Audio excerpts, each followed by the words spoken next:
Let's delve into the life of Abishag, a significant yet often overlooked character in the history of King David and his offspring.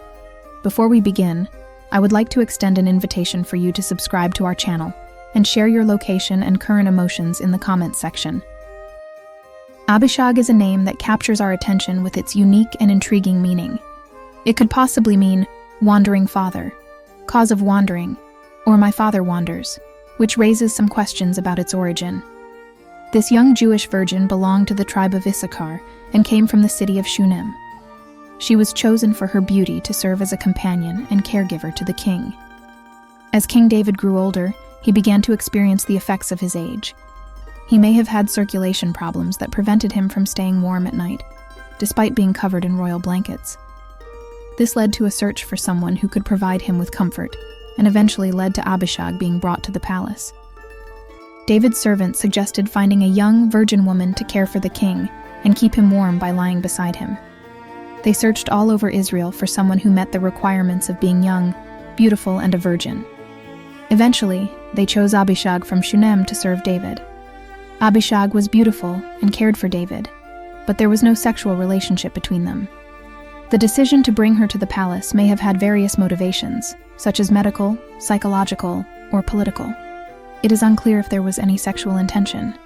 Regardless, Abishag's role in the story became significant, as her presence ignited a race for the throne with conspirators. Despite the unclear motivations behind her selection, we know that Abishag was simply meant to relieve David's discomfort and serve as a caretaker. Solomon, the son of Bathsheba and David, was promised the throne. However, Adonijah, another son from a different mother, wanted the throne for himself. Without David's knowledge, Adonijah tried to take power. He declared himself king and threw a lavish celebration, but not everyone was invited. Solomon, God's prophet Nathan, and David's loyal military commander Benaiah were not included. Nathan realized the gravity of the situation and sought out Bathsheba. He warned her that Solomon's reign was in danger and that their lives were at risk. Bathsheba then went to David's room, where Abishag the Shunammite was attending him. David was aware of Adonijah's ambition but didn't take action. His lack of leadership was about to have consequences. Abishag saw herself as a silent witness to Adonijah's attempted coup. But God had chosen Solomon to succeed David, not Adonijah. Without hesitation, Bathsheba revealed Adonijah's treachery to the king.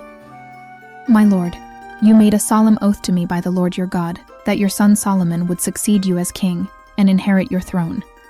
However, Adonijah has taken it upon himself to claim the throne."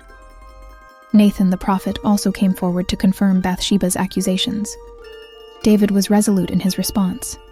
"As surely as the Lord lives, who has rescued me from every distress, I will fulfill my promise to you. Solomon, your son, will reign as king after me and sit on my throne in my place." 1 Kings 1:30.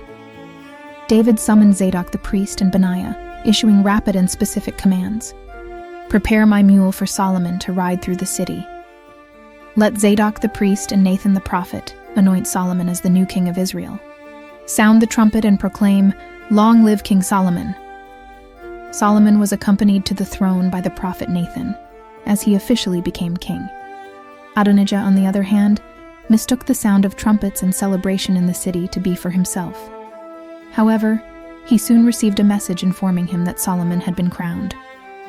Fearing for his safety, Adonijah fled and sought refuge by clinging to the horns of the altar, hoping it would protect him from any danger. Adonijah then pleaded with Solomon's men, asking the new king to promise not to execute him. Solomon responded with wise words, stating that Adonijah would only be safe if he proved himself to be a good man, but would face punishment if he was found to be evil. After King David passed away, Adonijah approached Bathsheba and acted as a mediator between himself and his half-brother Solomon. As the eldest son of the king, Adonijah believed he was the rightful heir to the throne, according to ancient Near Eastern customs. He argued that he had suffered several injustices and claimed that the people of Israel saw him as the future king. In 1 Kings 2:17, someone asks King Solomon to allow Abishag the Shunammite to become their wife.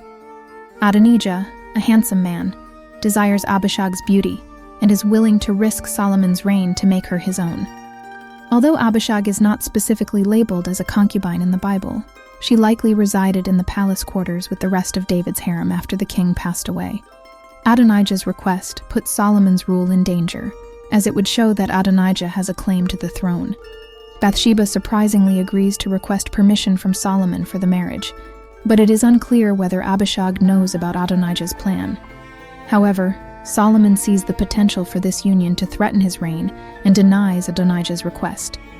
Adonijah's attempt to seize power goes against the agreement that spared his life, and Solomon executes him on the same day.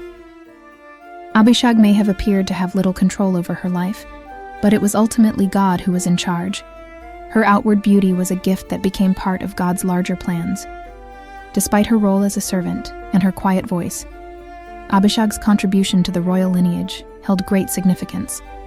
Even in the face of betrayal and malicious intent from those around her, God ensured Abishag's protection. While much of Abishag's story remains unknown, it serves as a reminder of the sovereignty of God within a world filled with injustice and incomprehensible actions. Her story is a testament to the existence of a true king above all earthly kings, one who is sovereign, just, and eternal. Keep an eye out for more inspiring content in the future. Until then, take care. May the presence of God be a constant in your life, bringing blessings, joy, and love. God bless you.